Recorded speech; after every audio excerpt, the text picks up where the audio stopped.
أعوذ بالله من الشيطان الرجيم. بسم الله الرحمن الرحيم. لا يغرنك تقلب الذين كفروا في البلاد، متاع قليل ثم مأواهم جهنم وبئس المهاد. لكن الذين اتقوا ربهم لهم جنات تجري من تحتها الأنهار خالدين فيها نزلا من عند الله، وما عند الله خير للأبرار. وإن من أهل الكتاب لمن يؤمن بالله وما أنزل إليكم وما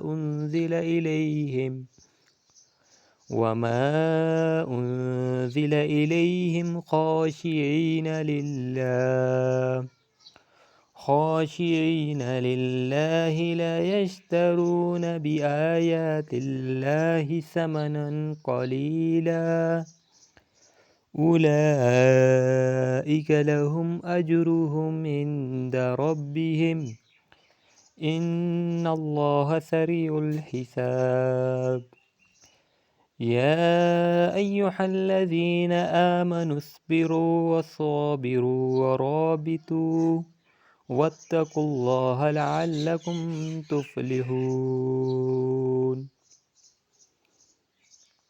بسم الله الرحمن الرحيم. يا أيها الناس اتقوا ربكم الذي خلقكم من نفس واحدة وخلق منها زوجها وبث منهما رجالا كثيرا ونساء، واتقوا الله الذي تساءلون به والأرحام، إن الله كان عليكم رقيبا.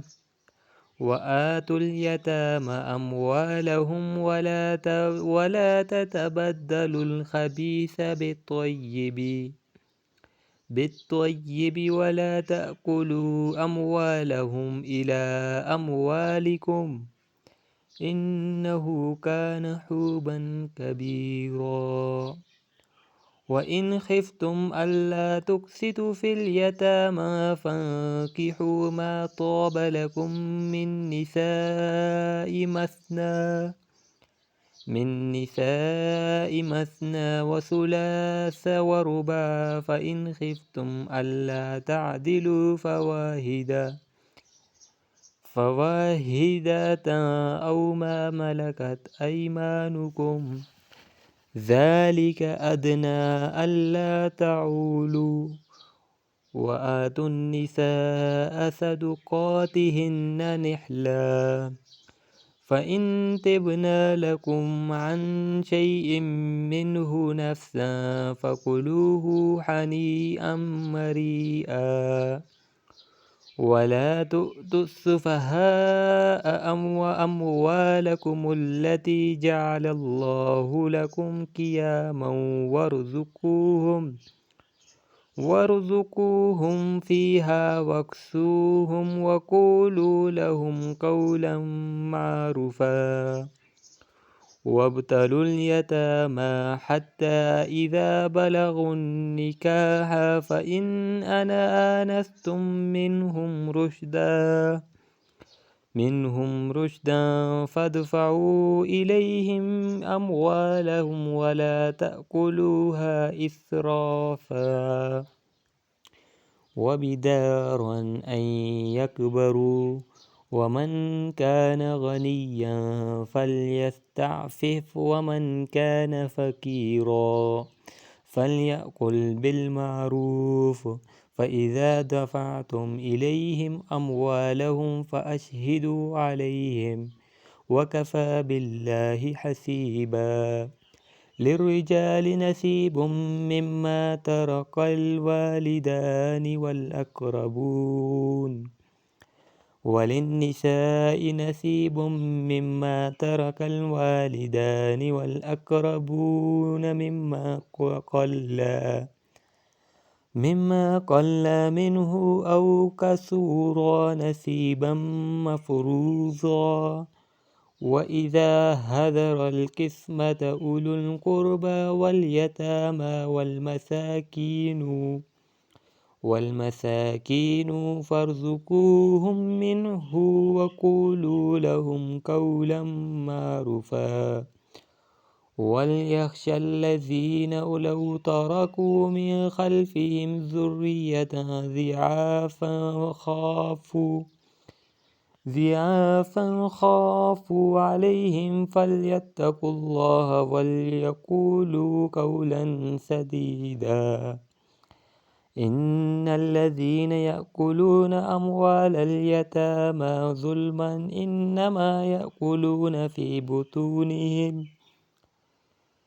إنما يأكلون في بطونهم نارا وسيصلون سعيرا يوصيكم الله في أولادكم للذكر مثل حظ الأنثيين فإن كنا نساء فوق اثنتين فلهن ثلاث ما ترك وإن كانت واحدة فلها النصف ولأبويه لكل واحد منهما السدس مما ترك إن كان له ولد فإن لم يكن له ولد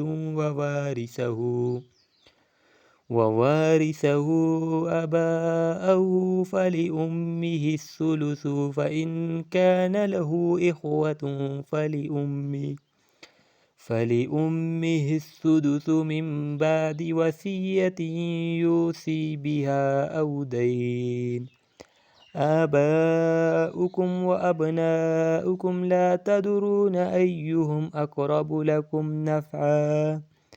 فريضة من الله إن الله كان عليما حكيما ولكم نصف ما ترك أزواجكم إن لم يكن لهن ولد فإن كان لهن ولد فلكم الربع